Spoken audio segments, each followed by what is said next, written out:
Part of it, I guess, must have been the climate because the war had just ended only 4 years before. Therefore, the guys who fought in the war were all rah-rah America.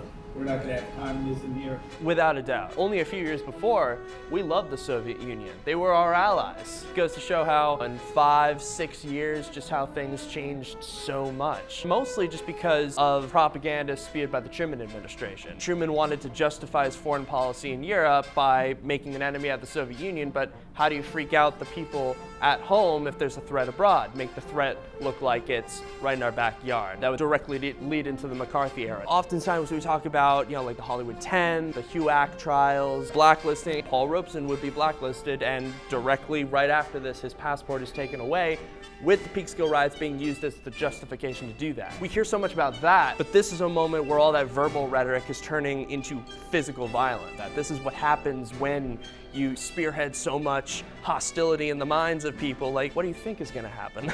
Like, this is what happens.